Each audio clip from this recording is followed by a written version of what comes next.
Amados irmãos, a paz do Senhor, hoje estamos mais uma vez juntos com Deuteronômio capítulo 1. E hoje vamos do versículo 19 até o 46. Dê uma olhadinha, pare esse áudio um pouquinho, retorne, olhe todo o texto e aí continue a nos ouvir. Eu, pastor Gedeon Júnior, agradeço a Deus pela alegria de estar com você. Agradeço a minha querida pastora presidente Loide Ramos pela confiança, o ministério também pela confiança. E agradeço a você pelo carinho que me dá de juntos estarmos na presença do Senhor. Muito bem. Aqui o povo chega a Cádiz Barneia. E você se lembra, né? Moisés fez questão de lembrar. Aqui nós temos Cádiz Barneia e era a passagem para a terra prometida. Mas por causa do medo e da incredulidade, Israel não entrou na terra.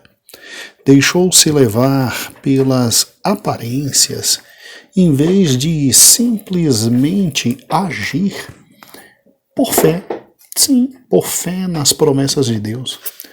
Moisés tinha dito: eis que o Senhor, teu Deus, te colocou esta terra diante de ti.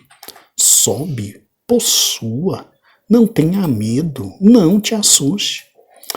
Sem dúvida, ter fé não é crer apesar das aparências. Isso é superstição. Mas sim obedecer apesar das circunstâncias presentes em cada momento na vida. Quantas provas, né, irmãos, nós literalmente passamos. E quantas provas mais o povo precisava de que o seu Deus era capaz de derrotar o inimigo e dar-lhe a terra. Já não havia derrotado e desgraçado todos os falsos deuses do Egito? Protegido Israel e suprido todas as necessidades ao longo da sua jornada como peregrinos, Deus sempre capacita seu povo a cumprir suas ordens e alcançar a vitória. Tudo o que os israelitas precisavam era confiar e obedecer. Confiar e obedecer. E daí, segundo Números 13, e tudo que Moisés relatou, né, aqui em Deuteronômio 1, 22 a 25, fazendo-nos recordar toda essa passagem que foi dolorosa. O primeiro indício de que os israelitas estavam vacilando em sua fé foi o seu pedido para que Moisés nomeasse uma comissão para sondar a terra. Assim Israel saberia das condições da região e poderia preparar melhor um plano de ataque. Essa é a abordagem que qualquer exército usaria, chamada de reconhecimento. Mas Israel não era qualquer exército, era o exército de Deus. E o Senhor já havia feito o reconhecimento da terra para eles. Desde o princípio, Deus já havia dito a Abraão que Canaã era uma terra boa e que manava leite e mel. E havia até lhes dado o nome das nações que viviam naquela terra. Leia depois Êxodo capítulo 3, versículos 7 e 8, e veja também Gênesis capítulo 15, do versículo 19 a 21. Sem dúvida, os israelitas sabiam que a vontade de Deus não os levaria a um lugar em que a graça e o poder do Senhor não os pudesse guardar. Quando Moisés conversou com Deus, irmãos, sobre a sugestão do povo, lá em Números 13, o Senhor, em sua bondade, simplesmente deu a Moisés a permissão para atender aos pedidos. Isso está em Números 13, versículo 1. Deus sabe como nós somos fracos, não é verdade? E de modo que, por vezes, ele adapta todos os seus grandes desígnios às nossas condições pequenas. Agora, no entanto, fazer aquilo que Deus permite não é exatamente a mesma coisa do que obedecer à sua vontade. Que lembre-se, Romanos 12, 2 diz que a vontade dele sempre é boa, agradável e perfeita. Quando Deus deixa que façamos as coisas a nosso modo, trata-se de uma concessão da parte dele, que devemos nos fazer, que devemos literalmente nos levar a andar em temor e em humildade. Isso porque há sempre o perigo de nos tornarmos orgulhosos e autoconfiantes demais e começarmos a dizer a Deus o que Ele deve fazer. O caminho mais seguro a seguir é fazer a vontade expressa de Deus, pois o Senhor nunca erra. Às vezes, nossos desejos e concessões de Deus resultam em uma disciplina dolorosa, como foi daquela geração. Os 12 homens exploraram Canaã durante 40 dias e voltaram para o acampamento com um relato entusiasmados e unânimes de que tudo que Deus havia dito sobre a terra era verdade. Precisavam ver, para crer. Que coisa! Esse relato não deveria ter causado surpresa, pois podemos sempre confiar em tudo que a palavra de Deus nos diz. O problema foi que rejeitaram a terra. Rejeitaram o poder de Deus. Quando você lê Deuteronômio 1, 26 a 40, você vê que fica claro que, infelizmente, os espias acrescentaram a sua opinião ao relato dizendo que Israel não era capaz de conquistar Canaã, pois as cidades eram protegidas por muralhas altas e havia gigantes na terra. A minoria, na verdade só 2, Josué e Caleb, tadinhos, afirmava com ousadia que o Senhor era capaz de dar a vitória ao seu povo, pois era maior que o inimigo. Infelizmente, a nação não seguiu Josué e Caleb, ficando desanimada e, o pior, assustada. Moisés tentou levantar o moral pelo menos 2 vezes e tentou dizendo, olha, não temam, mas as palavras não foram ouvidas. Não foram ouvidas. Em vez disso, tiveram que recuar e simplesmente, em razão da murmuração, Deus os colocou 40 anos rodeando no deserto, até que toda aquela nação inteira, com exceção de Josué e Caleb, literalmente estivesse morta e enterrada. E aí vem a pergunta: o que levou Israel a fracassar em Cádiz Barneia, irmãos? Eles esqueceram-se de suas obras e das grandes maravilhas que o Senhor tinha mostrado e não se lembraram do poder dele. Sim, isso está expresso em Salmos 78, versículo 11 e versículo 42. Deus havia demonstrado o seu grande poder ao enviar as pragas sobre o Egito, ao abrir o Mar Vermelho para que Israel pudesse escapar. E, no entanto, nenhuma dessas maravilhas havia ficado registrada na mente e no coração daquele povo. Nem mesmo a provisão miraculosa do maná, do pão, da carne, da água aumentou a fé desses israelitas. Receberam as dádivas com prazer, mas não consideraram a bondade e a graça do grande Deus doador.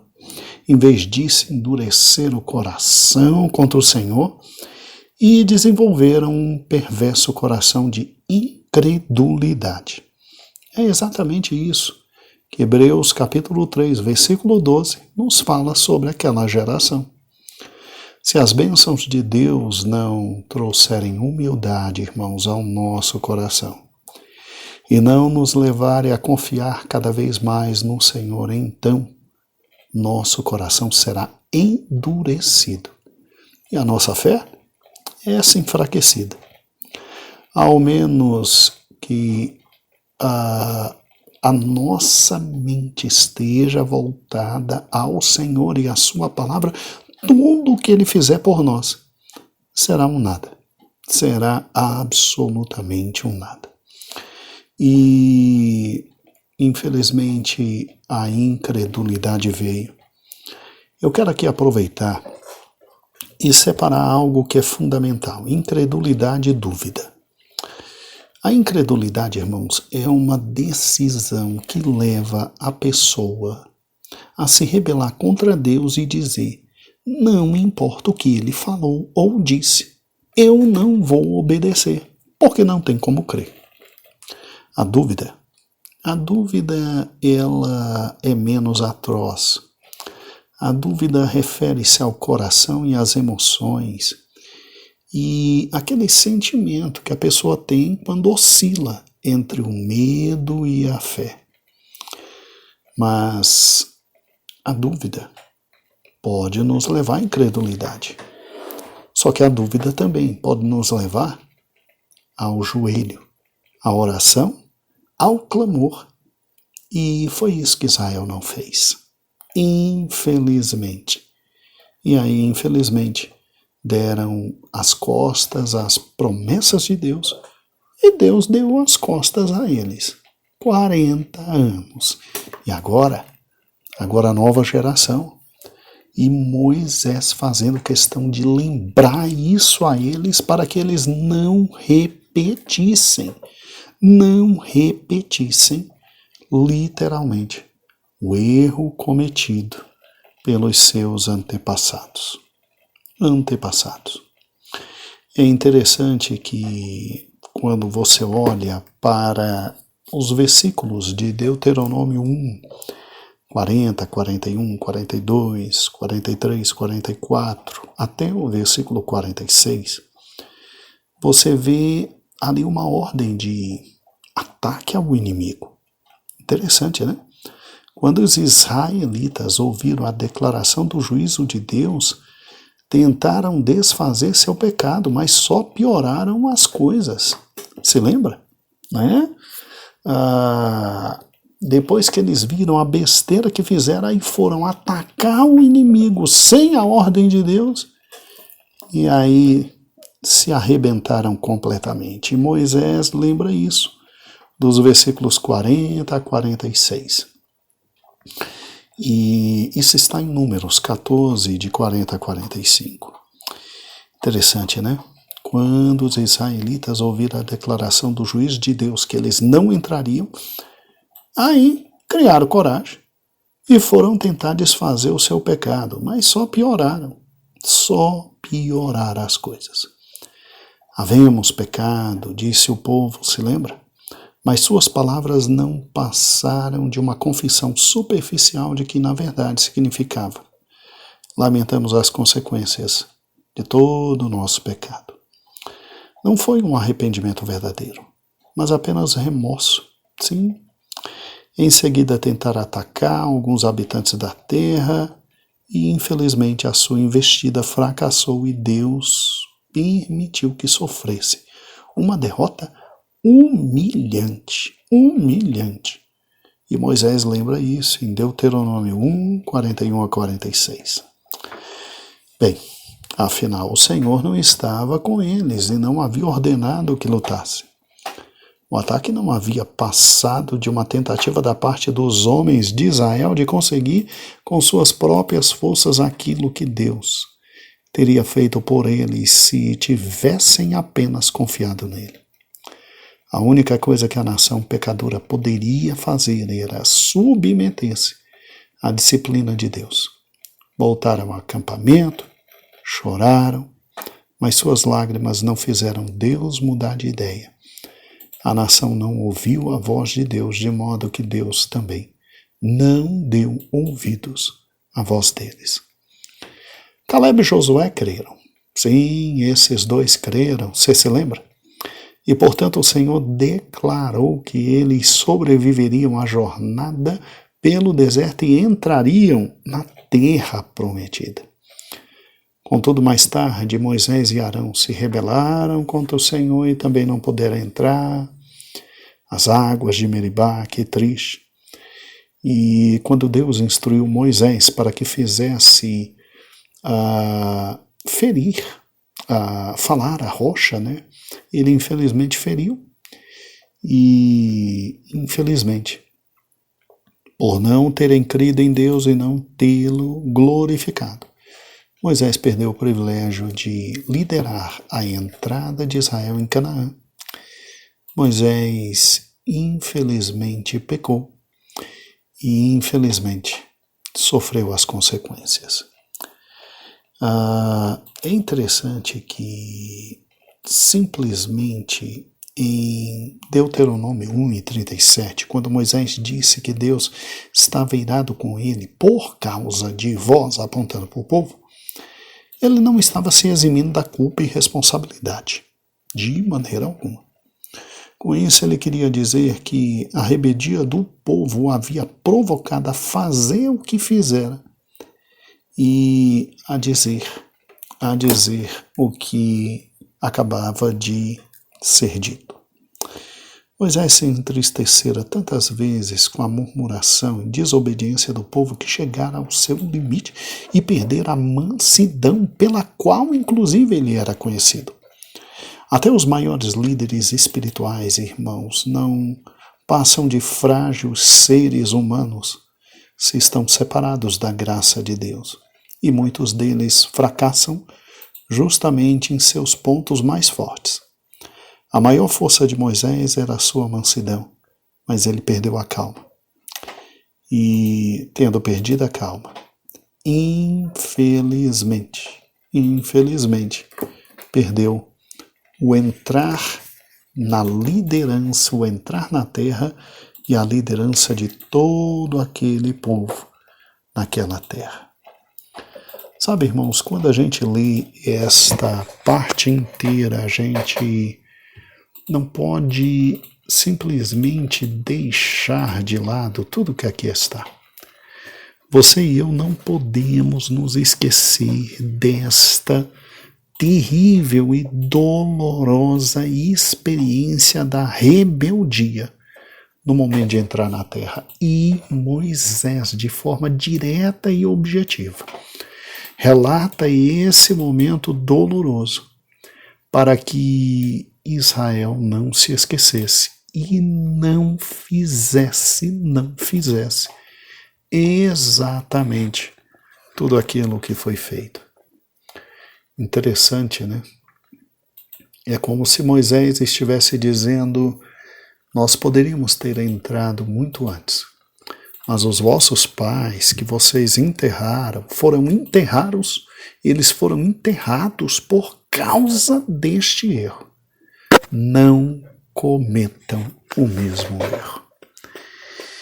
Irmãos, que Deus tenha misericórdia de nós, que Deus não nos permita cometer o mesmo erro de duvidar da palavra dele. Irmãos, falando o Senhor, quem impedirá, irmãos? Dizendo o nosso Deus, ele não cumprirá. E Moisés teve que alertar os meninos da nova geração, que agora já estavam com 40 anos, para que, chegando na frente de Jericó, não tivessem medo dos muros e de nenhuma cidade, mas avançassem, porque o Senhor daria a eles o que não deu à geração antiga, porque não creram em Deus. Nós não podemos fazer o mesmo.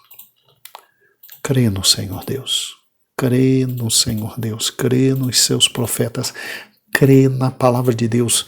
Deus não é homem para que minta. Coloque isso no seu coração. Ele, ao contrário, é Senhor do tempo e da história. E falando nosso Deus, certamente Ele cumprirá. Como é que está a tua vida e a minha vida? Como é que estamos nós diante das promessas e das palavras de Deus? Nós temos meditado em tudo aquilo que Deus fala para poder cumprir, para poder viver, para poder estar com Ele, para não deixar passar, para viver de acordo com o que Ele fala, ou estamos cometendo o mesmo erro de Israel ao não acreditar na palavra de Deus?